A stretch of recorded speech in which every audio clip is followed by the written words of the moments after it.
Muli magandang tanghali po sa ating lahat, mga minamahal po na kapatid at mga kaibigan. Sa mga patuloy po na sumusubaybay dito po sa ating programa, Messengers of the North. Maraming salamat po sa patuloy na pagsubaybay sa ating pong programa. At sa mga hindi pa po nakapag-follow sa ating Facebook page, pag-follow na po para lagi po kayong updated sa ating pong mga Bible studies online. At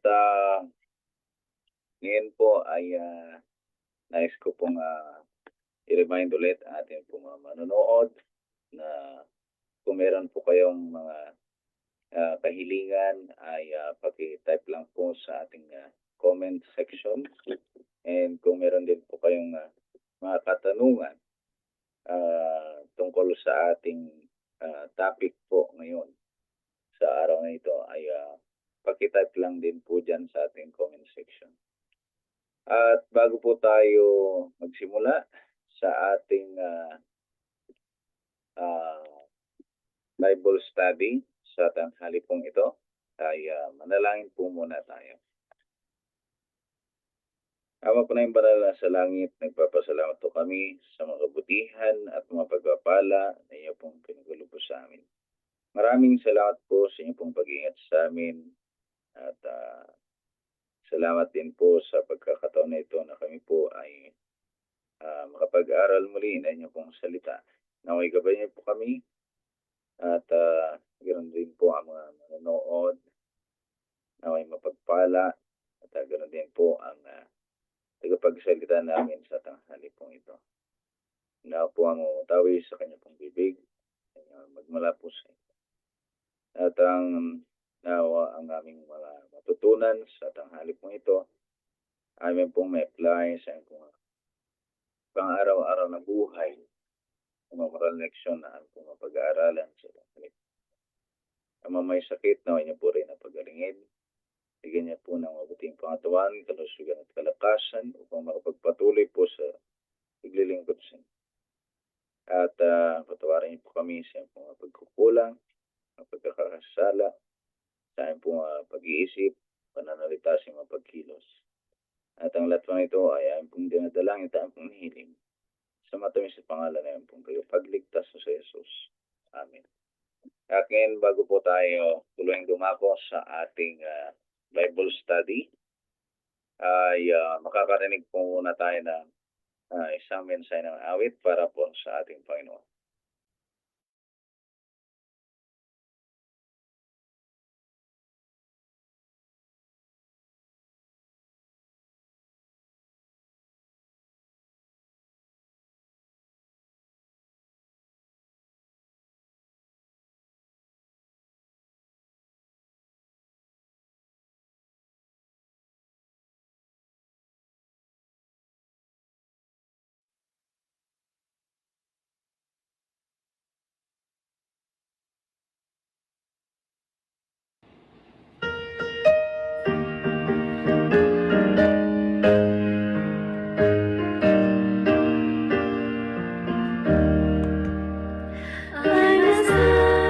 Savior with me, for I dare not walk alone. I must feel His presence near me, and His arm around me thrown. Then my soul shall fear no evil. Let Him lead me where He will. I will go without a murmur, and His footsteps follow still. I must have the Savior with me, for my faith at best is weak. He can whisper words of comfort that no other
Maraming salamat po sa napagandang awit na nihandog po ni Sister Jade.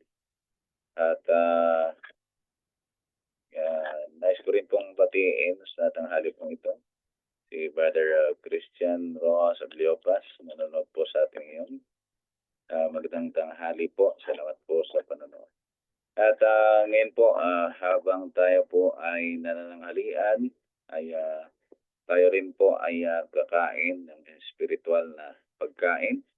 At tayo po ay magsisimula na sa ating pong Bible study. Pagpatuloy po natin yung the scene of the judgment ng nakaraan. So, pangunan po tayo ngayon ni Pastor Jess Umali. Isang magandang tanghali sa bawat isa at gusto kong batiin yung ating mga kaibigan, kapatid na naka-tune in sa ating Facebook Live ng belated Happy New Year at bigyan natin ang papuri, pagluwalhati sa ating Panginoon sa panibagong taon ay pinagkaloob sa atin na year 2025. At ganoon din ang magandang awit na ating napakinggan na inawit po ng ating kapatid, Sister Jade, I must have the Savior with me. Napakahalaga na sa bawat sandali ay ang ating Panginoon ay sumaatin sa ating buhay. Kaya ibigay natin ang pagluwalhati at papuri sa ating Panginoon. At gusto ko rin pasalamatan si Brother Jomark sa kanyang pag-host dito sa ating programa na The Messenger of the North. At katulad po ng kanyang nabanggit ay ipagpapatuloy natin ang ating pag-aaral.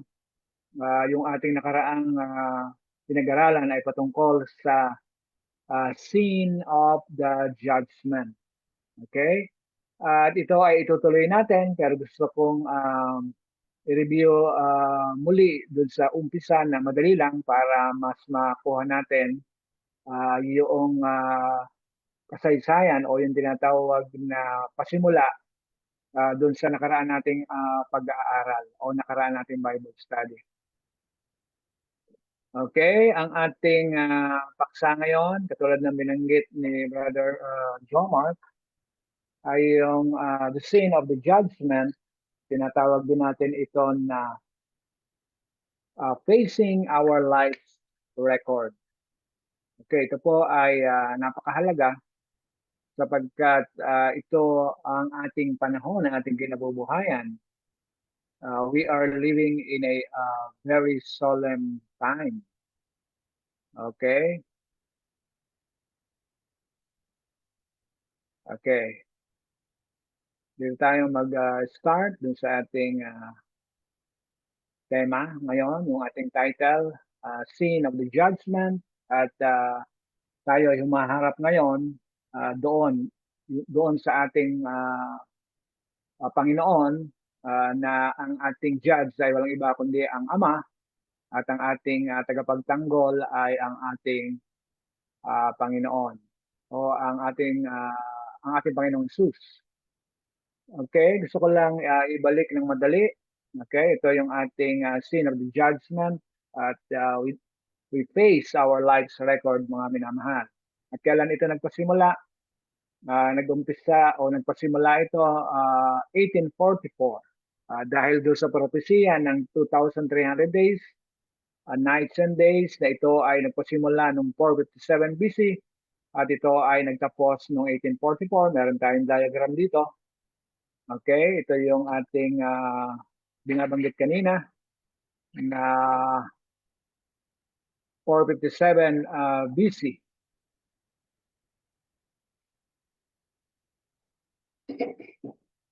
Okay. Okay, ito po yung ating binanggit kanina, yung 457. At nagtapos ito ng 1844. Kaya kung makikita nyo dito sa diagram natin, dito nagpasimula yung scene of the judgment na tinatawag natin na investigative judgment. So, ayan po mga minamahal. At ang pamantayan natin dito ay walang iba kundi ang law of God o yung Ten Commandments. Okay? Hindi ko na i-detalye kasi ay napag-aralan na natin noong nakaraan. At dito sa sanctuary o yung tinatawag na sanctuaryo dito sa lupa na nagbigay ang Diyos ng instruction kay Moses na siya ay magpapagawa ng sanctuary. Okay? At once a year, ang high priest ay pumapasok doon sa most holy place. Ito ay merong parallelism doon sa pagpasok ng ating Panginoon doon sa most holy place, doon sa sanctuary in heaven. Okay?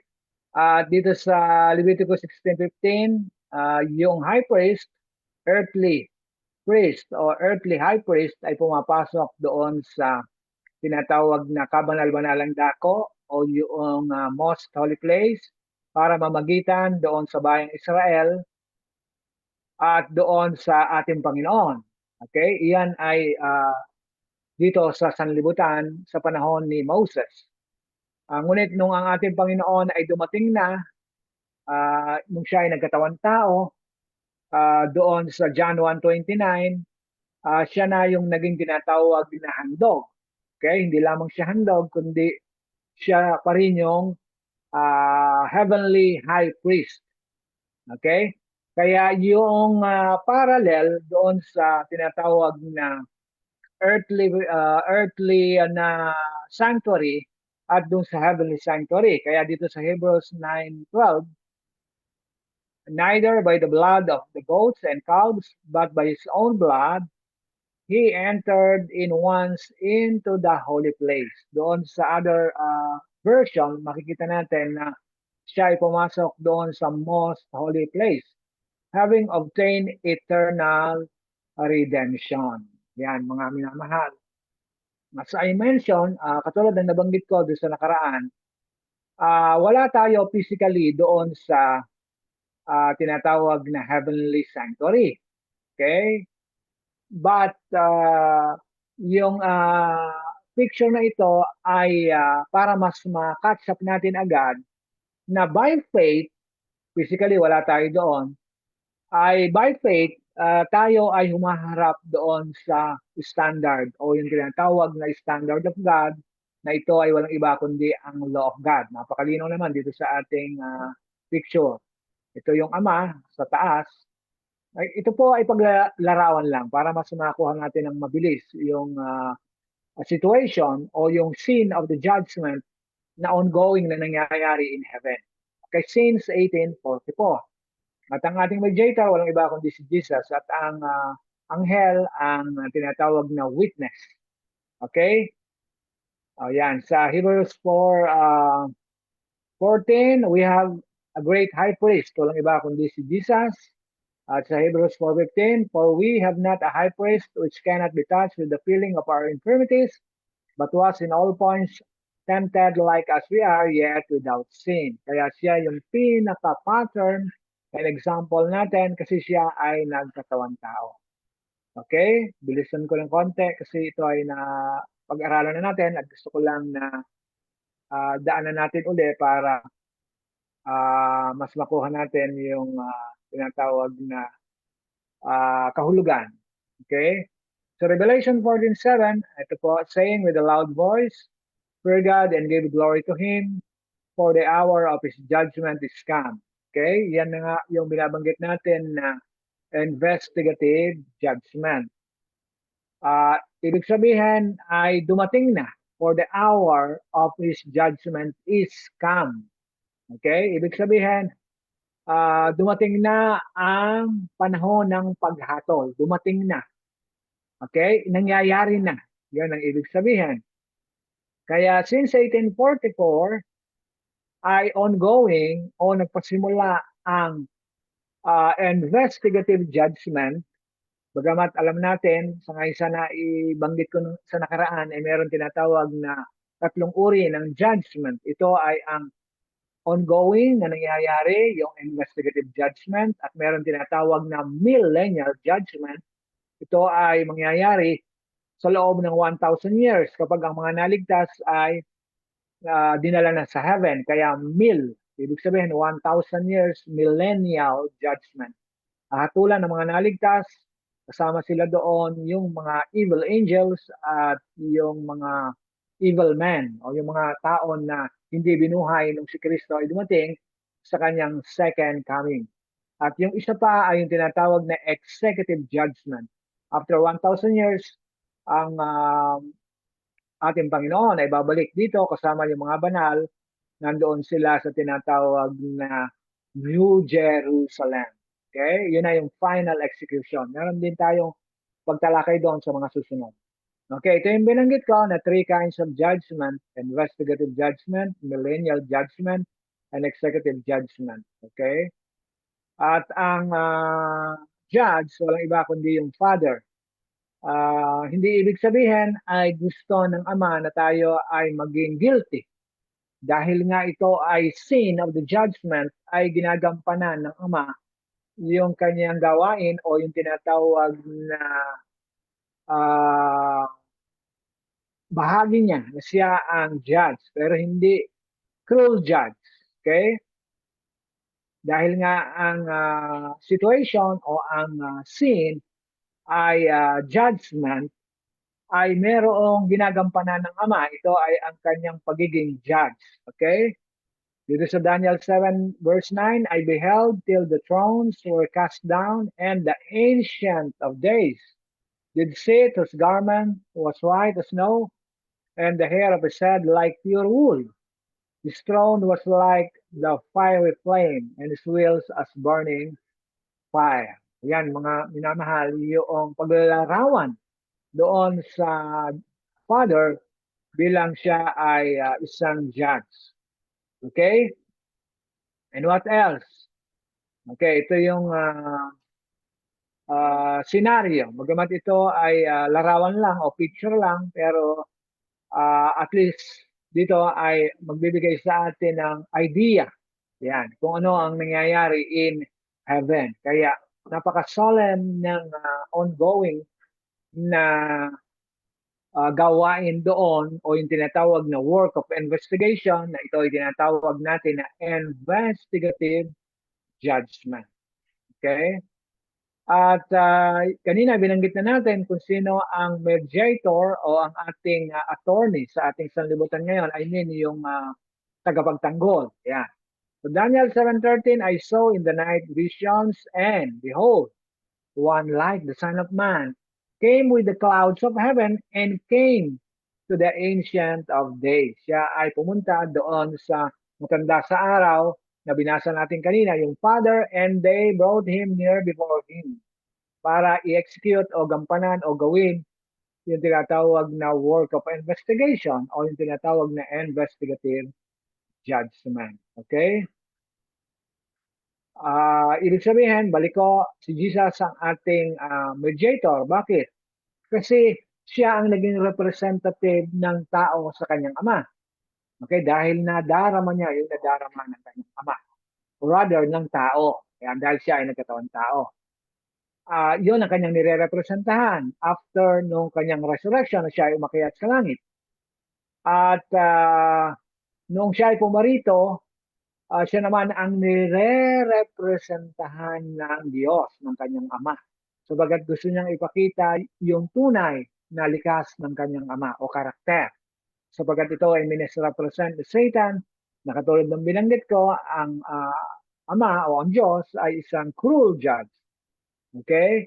At na binabantayan ang kasalanan ng mga tao. Pero hindi ganoon ang nature ng ating Panginoon. Kaya si Jesus, nung siya ay nagkatawang tao, siya ang representative ng Diyos dito sa lupa. Ngunit nung siya ay nagkatawang tao naman, ay siya naman ang representative ng tao sa kanyang Ama. Okay? Kaya ano ang sabi ng ating Panginoon? Gusto niya. Pay attention na ang lahat ng tao ay maging not guilty, ma-pardon at ma-acquit. Pero magdidepende ito doon sa participation ng tao. Kung gusto niya na siya ay ma-acquit. Mamaya makikita natin kung ano ang gagampanan o gagawin ng tao. Meron siyang bahagi. Okay, tayo magpatuloy. At ang mga witnesses, ang witness, walang iba kundi ang heavenly angels. Yan po, thousands thousands ministered unto him, and 10,000 times 10,000 stood before him. Judgment was set, and the books were opened. Ang pasimula ng tinatawag na investigation ay mag-uumpisa doon sa mga namatay. Kaya judgment of the dead first.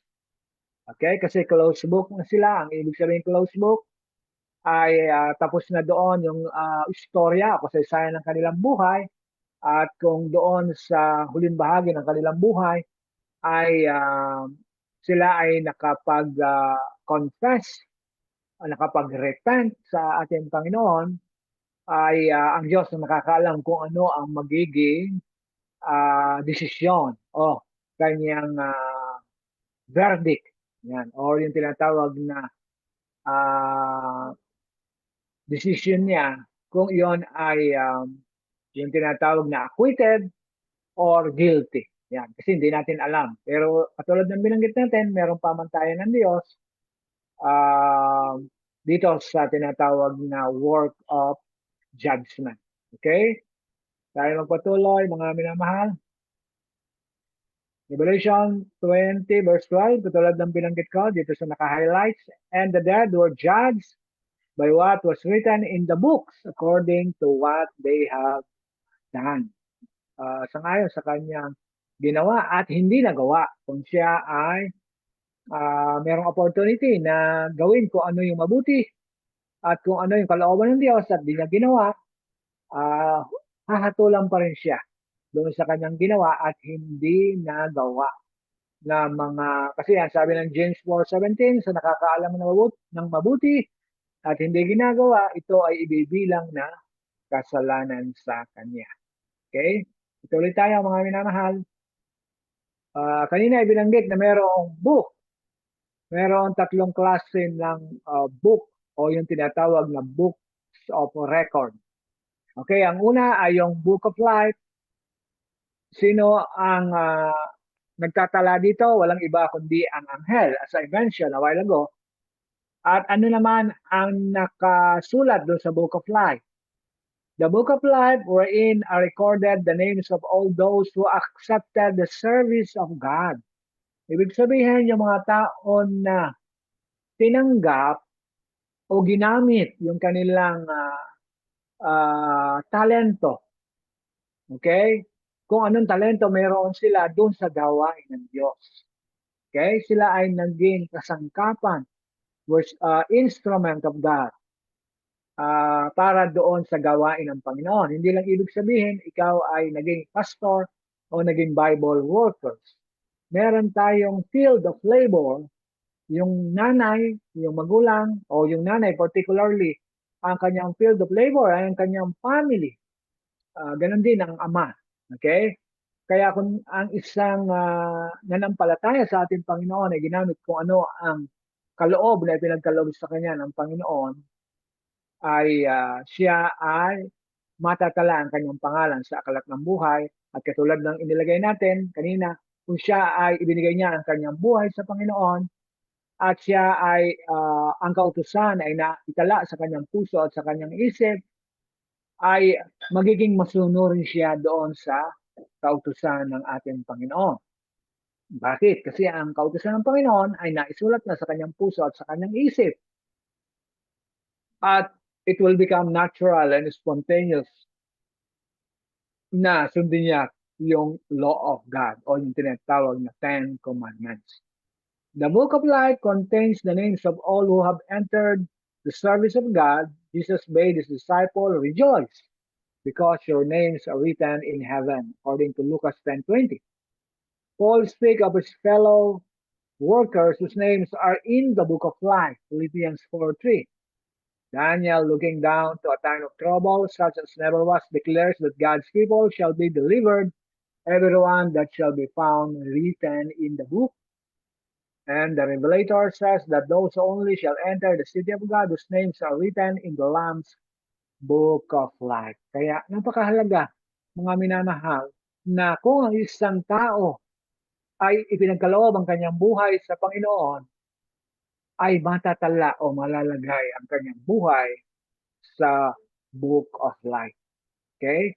at yung ibibigay ang kanyang buhay at mamahalin ang ating Panginoon, ano ang evidence na minahal niya ang Panginoon? So John 14:15, if you love me, keep my commandments. Ayan po ang ibig sabihin. Okay, at yung Book of Remembrance. The Book of Remembrance is written before God, which are recorded the good deeds of them that fear the Lord and that thought upon His name. Ayan po, yung mga matatala ang pangalan sa Aklat ng Alaala o Book of Remembrance. Okay, yun daw mga nagkaroon ng paggalang o respeto sa ating Panginoon. Their words of faith, their acts of love. Okay, ibig sabihin, normally, kasi ngayon, kapag kinausap mo yung isang tao, kung tinanong mo o kinumusta mo siya, sasabihin, buhay pa naman. Parang yung kanyang salita ay merong hindi positive. Okay? Kataliwas doon sa kapag kinausap mo ay sa biyaya ng Diyos. Sa pag-ibig ng Diyos, tayo ay pinagpapala. Yan. Ibig sabihin, words of faith. Words na magbibigay ng encouragement. They're acts of love. Okay? Because the foundation of the law ay ano? Love. Okay? Love your God with all your heart, with all your mind, with all your soul, and with all your strength, and love your neighbor as you love yourselves. Yun daw ang maitatala doon. Ibig sabihin yung pagiging masunurin ng isang tao. Nehemiah refers this when he says, remember me, O my God, and wipe not out my good deeds that I have done for the house of my God. Okay, yun po. In the book of God, God's remembrance, every deed of righteousness is immortalized. There, every temptation resisted, every evil overcome, every word of tender pity expressed is faithfully chronicled. Yan po ang mga naitatala doon. Okay? This is Psalm 56 verse 8, Thou tellest my wandering, put thou my tears into thy bottle, are they not in thy book? Ayan. Yung temptation o pagtukson na ating na-resist dahil nagkaroon tayo ng self-denial dahil ibinigay natin ang ating buhay sa Panginoon, yun daw ay nakatala doon, mga minamahal. Ibig sabihin, alam ng Diyos yung mga sufferings, yung tinatawag na difficulties, trials of life, sapagat ito ay nagpa-ignite sa ating pananampalataya, nagpatibay sa ating pananampalataya sa Diyos. Okay, and what else? Every man's work passed in review before God is registered for faithfulness or unfaithfulness. Opposite its name in the books of heaven is entered with terrible exactness. Every wrong word, every selfish act, every unfulfilled duty. Gaano man ito kaliit, yung mga patungkulan na hindi natin nagampanan, and every secret sin, with every artful dissembling. Ibig sabihin, yung motibo mo o naitago mo yung kasalanan na hindi nakita sa mata ng tao, pero alam ng Diyos, pandaraya, ito rin ay pananagutan natin. Heaven sent warnings or reproofs neglected, wasted moments. Mga naksa natin panahon, mga kabataan, bilang kabataan, kundi lahat tayo na ginugugol natin para sa ating sariling yung kalayawan. Ito ay ang kabuuan ay selfishness, the mother of all sin, violation to the law of God. Unimproved opportunities. Meron tayong panahon pero hindi natin ginugol sa makabuluhan para mag-improve. The influence exerted for good or for evil with its far-reaching result are chronicled by the recording angel. Isinusulat po yan, mga minamahal. Kaya napakahalaga yung bawat sandali. We need to set our affection on the things above para hindi tayo magkaroon ng lazy o idle moment. Okay? Because the idleness is a workshop o yung katamaran ay workshop of Satan. Okay? The book of death contains the evil deed of the wicked. Okay, yun po ang pangatlong book. Ito ay nakasulat sa Early Writings 52, paragraph 2. Okay? At kanina ibinanggit natin kung ano ang standard. The law of God is the standard by which the characters and the lives of men will be tested in the judgment. Says the wise man, fear God and keep His commandments. Magkaroon tayo ng respect sa ating Diyos. For this is the whole duty of man, for God shall bring every work into judgment. Kaya sa James 2:12, the Apostle James admonishes his brethren, so speak ye, and so do, as they shall be judged by the law of liberty. Okay? Kaya yun po ang pamantayan ng Diyos. Dito sa paghatol na gagawin niya, thou shalt have no other gods before me, thou shalt not make unto thee any graven images. Di na natin babasahin lahat in detail. Pangatlo, thou shalt not take the name of the Lord thy God in vain, for the Lord will not hold him guiltless by taketh his name in vain. Remember the Sabbath day to keep it holy. Yung Sabbath dito, rest day, hindi unang araw, kundi ikapito. At yung ikapitong araw ay tumapat sa Sabado. Okay, at ang ikalima, honor thy father and thy mother, that the days may be long upon the land which the Lord giveth thee. At yung ika-anim, thou shalt not kill. Ikapito, thou shalt not commit adultery. At yung ikawalo, thou shalt not steal. At ikasyam, thou shalt not bear false witness against thy neighbor. At yung ikasampo, thou shalt not covet. The mother of all sin, yung covetousness. Okay, yan ang standard of the judgment. Okay? Sa Ecclesiastes 12:14, yan ang yung binanggit natin, for God shall bring every work into judgment, with every secret thing, whether it be good or whether it be evil.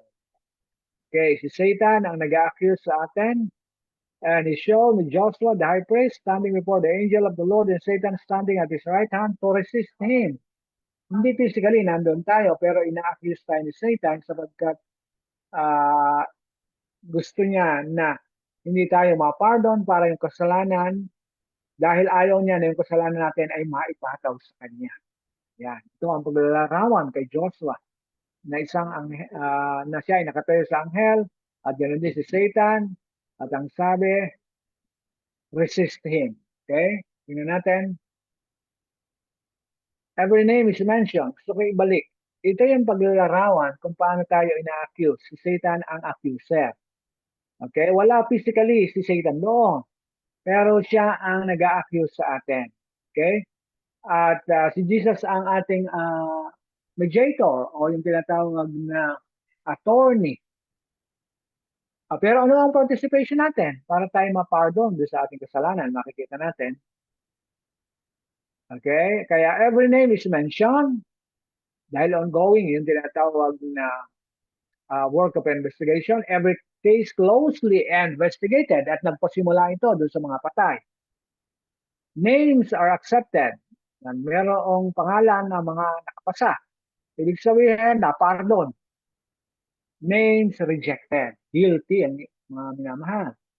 Okay, when any have sin remaining upon the books of record, unrepented, dahil ayaw mong kilalanin yung kasalanan, tina-justify mo o pinapangatwiranan mo, unforgiven, dahil ayaw mong iwanan, dahil tinatawag ito na darling sin, nag-enjoy ka, their names will be blotted out of the book of life.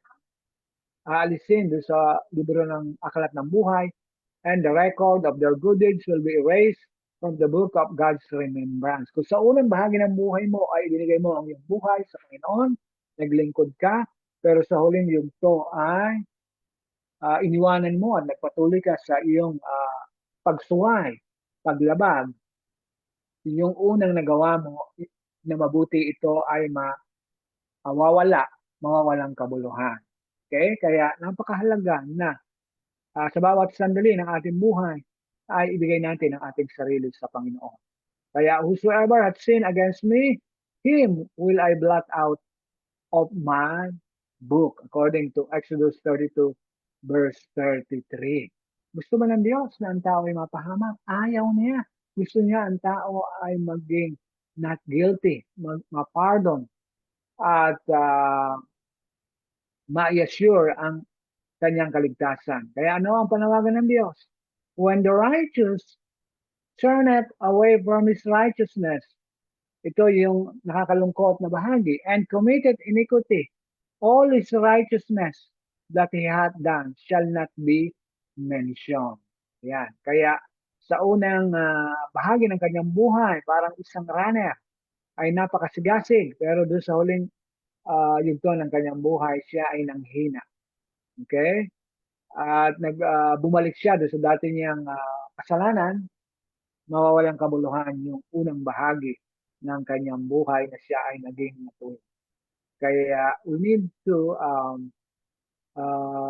realize our situation, to have an inventory, to examine ourselves, my dear brothers and sisters, my dear friends. Dahil ayaw ng Diyos na tayo ay maging guilty. Pero magdidepende ito sa cooperation natin para tayo ay maging not guilty. Okay? All who have truly repented. Verse John 1:9, if we confess our sins, He is faithful and just to forgive us our sins and cleanse us from all unrighteousness. And by faith, claim the blood of Christ as their atoning sacrifice. Hindi dahil sa mabuti nilang nagawa, kundi dahil sa pagtitiwala niya sa Panginoon. Yung kaniyang mabuting gawa, that is the fruitage ng kanyang pananampalataya sa Diyos. It will become natural for him to bear the fruit of righteousness. Na siya ay maging masunurin doon sa law of God, sa standard of righteousness o judgment, should I say, have had pardon entered against their names in the books of heaven, as they have become partakers of the righteousness of Christ, and their characters are found to be in harmony with the law of God, their sin will be blotted out, and they themselves will be accounted worthy of eternal life. Okay, yun yung magiging reward na tayo ay magkakaroon ng buhay na walang hanggan. Dun sa courtroom of heaven, ay i-declare not guilty. Pardon. Dahil siya ay nananganan, nag-rely doon sa ating Panginoon. Binigay niya ang kanyang buhay sa bawat sandali at hanggang sa huling yugto ng kanyang buhay. Di ba napakaganda, mga minamahal, na sa bawat sandali, even the last breath ng ating buhay ay ibinigay natin ang ating sarili. At tayo ay magiging accounted worthy na magmana ng buhay na walang hanggan. At kapag tayo ay binuhay, we will become part of the 144,000. Kung tayo nabuhay since 1844 onwards. Okay, kaya yun po ay napakaganda. At yun ang pangako ng Diyos sa bawat isa sa atin. At sa huling bahagi, ano ang gusto ng ating Panginoon? Isaiah 43:25, even I am He that blotted out thy transgressions rather, for mine own sake, and will not remember thy sins. Hindi ba napakaganda? Ang tao ay pwedeng alalahanin ang kanyang kasalanan. Sabi ng ating Panginoon sa Micah, I will cast your sins into the deepest sea. At di na niya aalalahanin ang ating mga kasalanan. Kaya kung naibigay natin ang ating buhay sa ating Panginoon, ay mahihiya tayo na alalahanin yung ating mga kasalanan sapagkat siya ay gusto niyang blotted out yung ating paglabag, ang ating kasalanan. Pero hindi nangangahulugan na babalik tayo doon sa pagsuway sa kautusan ng ating Panginoon. Kaya yung tinatawag na the sin of the judgment of facing our life's record ay, as I mentioned a while ago, that we are living in a very solemn time. Okay? Onwards or ongoing rather, ang work of investigation. So tayo ay sa unang bahagi ay ibinigay natin ang ating buhay. Sa unang bahagi ng ating buhay ay ibinigay natin ang paglilingkod sa Diyos dahil tinanggap natin si Jesus sa ating buhay. Ngunit doon sa huling bahagi ay tayo ay tumalikod, mawawala ang ating pangalan sa akalat ng buhay, and we will be found guilty. Pero kung ibinigay natin ang ating buhay constantly, entirely sa ating buhay at tayo'y pumanaw, we will receive sa kanyang pagdating ang kanyang reward na ito ay buhay na walang hanggan. Ang pag-aaral na ito ay nagbibigay sa atin ng paalaala na maging maingat tayo sa bawat ah, ating ginagawa, sa ating sinasabi, sa ating iniisip, sapagat tayo ay dumadaan. Di natin alam kung sinong pangalan ang tinatawagan na ngayon. Kaya napakahalaga na sa bawat sandali ay maging handa tayo, mga kaibigan, mga kapatid. At sa ah, tanghaling ito, nawa ay magbigay sa atin ito ng paalaala sa panahon na ating kinabubuhayan ay napakasolemne. Kaya pagpalain tayo at nawa ay maibigay natin ang ating sarili at kung tayo man ay pumanaw sa sanglibutan ito, ay na panatili natin yung ating ugnayan at tayo kung hatulan o i-investigate, matagpuan na not guilty at tayo ay na-pardon. Ito po ang aking dalangin. In Jesus' name, Amen.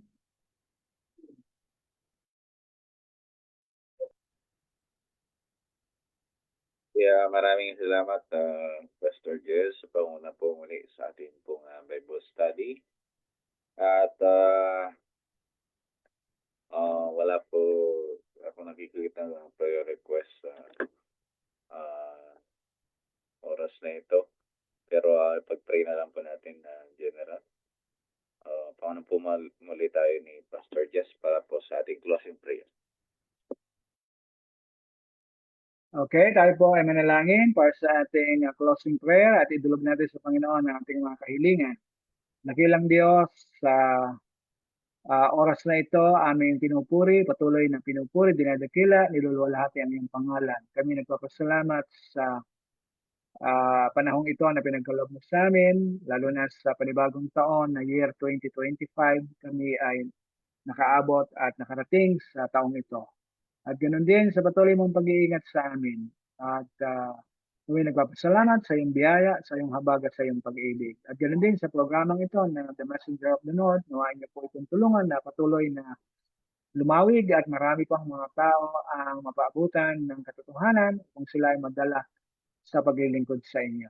At tulungan din ang pamilya ni Brother Jomar, ganoon din ang kanyang minamahal na kabiyak at sa kanyang paglilihi na ingatan siya at patuloy na bigyan ng mabuting kalusugan. Ganon din ang baby. At ganon din ang mga taga-subaybay ng programang ito na maaaring din namin mabanggit ang mga pangalan na kayo po ang nakakaalam. Kung sila ay may mga suliranin sa kanilang kalusugan, ganon din sa kanilang pamilya, ganon din sa pinansyal. Kayo o Diyos na nakakabatid, nawa ay bigyan sila ng kaparaanan na matagpuan ang solusyon sa problema, maging ito man ay sa kalusugan at sa physical at spiritual. Mga o Diyos ay inyo po silang tulungan na mangyari po hindi ang aming kagustuhan, kundi ang iyong kalooban. At tulungan din na ang mga mensahe na aming napakinggan na nagbigay sa amin ng paalaala sa panahon na aming kinabubuhayan. Tulungan na sa bawat sandali ay ikaw ang manguna sa amin na maibigay namin ang aming buhay upang masunod namin ang iyong kalooban, hindi ang aming kagustuhan. Nawa ay palagi namin tingnan ang panahon na aming kinabubuhayan at ikaw ay palagi namin sa isip upang palagi namin maalala ang iyong pag-ibig, ang iyong buhay na ipinagkaloob sa amin. At nawa o Diyos, ito ay magbigay sa amin ng realization sa bawat sandali ng aming buhay. At nawa ay inyo pong patuloy na magpalain ang bawat isa na nakatune in sa Facebook Live. At nawa o Diyos ay matanggap mo po ang aming mga dalangin at kami mapatawad sa aming mga pagkukulang at pagkakasala. Ito po ang aming dalangin sa pangalan ni Jesus. Amen.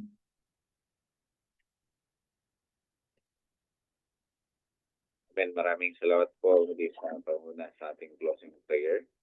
At ngayon po, bago po tuloy tayo magtapos sa araw po nito sa ating programa, tayo po ay makarinig muli ng awit na para sa ating pong Panginoon.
say when the drift to lie small on my brow, if ever I love thee, my Jesus, is now in mansions of glory and endless delight. I'll ever adore thee in heaven so bright. I'll sing with the glittering crown on my brow. If ever I love thee, my Jesus is now.